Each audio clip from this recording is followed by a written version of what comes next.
जय माता दी मित्रों, आपका बहुत बहुत स्वागत है मेरे चैनल मेरी प्यारी कालका माँ में। मित्रों, आज का जो हमारा विषय है वो ये है कि यदि आप माता काली को लौंग और पतासे का भोग लगाते हो तो आपको कौन कौन सी शक्तियाँ जल्दी प्राप्त होती हैं। माता काली को आप यदि लौंग और पतासे का भोग लगाते हो तो आपको क्या प्राप्त होता है, चाहे आप सुबह को लगाते हो चाहे शाम को लगाते हो, तो आपको क्या प्राप्त होता है। आज इसी विषय पर हम बात करने वाले हैं।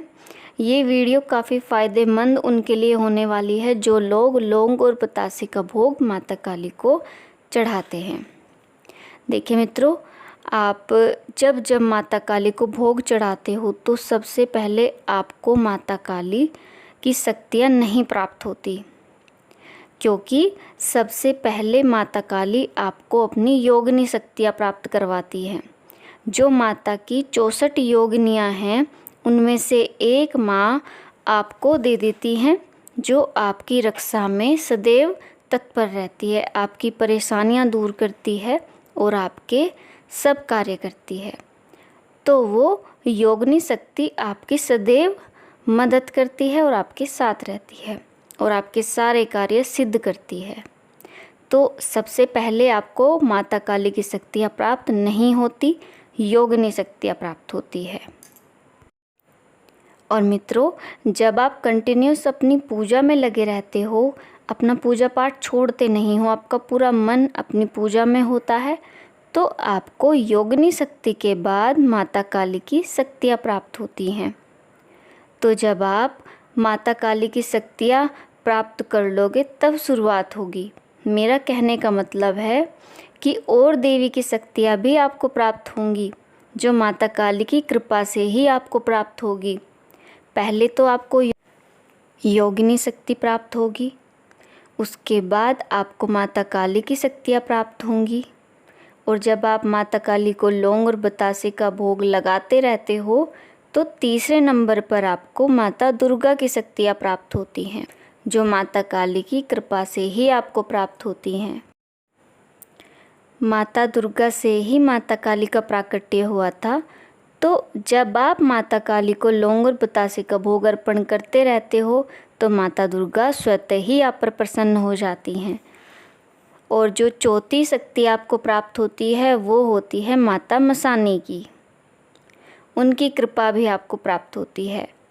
और पांचवी शक्ति आपको प्राप्त होती है माता कालका की, और छठी शक्ति आपको प्राप्त होती है वैष्णो रानी की, और सातवीं शक्ति आपको प्राप्त होती है माँ शेरों वाले की, और आठवीं शक्ति आपको प्राप्त होगी माता बंगलामुखी की।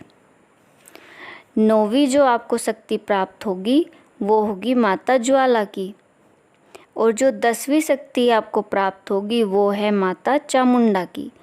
तो ये शक्तियाँ गारंटी से आपको प्राप्त होंगी जब आप माता काली को लौंग और बतासे का भोग लगाते रहते हो। तब आपको ये शक्तियाँ क्यों प्राप्त होती है मित्रों? क्योंकि इन सभी माताओं को लौंग और बतासे का भोग ही अर्पण किया जाता है, और जब आप माता काली को लौंग और बतासे का भोग अर्पण करते हो तो इन देवियों की कृपा आपको स्वतः ही प्राप्त हो जाती है।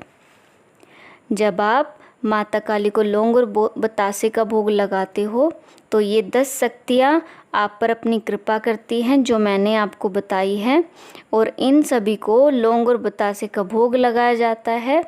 और कुछ लोग इनको तामसिक रूप से भी पूजते हैं, कुछ लोग इनको सात्विक रूप से भी पूजते हैं, तो सब अपने अपने हिसाब से इनको पूजते हैं। और जब आप माता काली को लौंग और पतासे का भोग लगाते हैं तो माता काली की कृपा से आपको इन 10 शक्तियों की कृपा स्वतः ही प्राप्त होती है, गारंटी से प्राप्त होती है। और जब ये आपको प्राप्त हो जाती हैं तो ये आपको स्वप्न के माध्यम से अपने धामों के दर्शन करवाती हैं। इनकी मूर्तियाँ आपको दिखने लगती है जहाँ जहाँ इनके मंदिर हैं, जैसे कि हिमाचल प्रदेश में माता चामुंडा का मंदिर है, ज्वाला जी का मंदिर भी वहीं है कांगड़ा ज़िले में।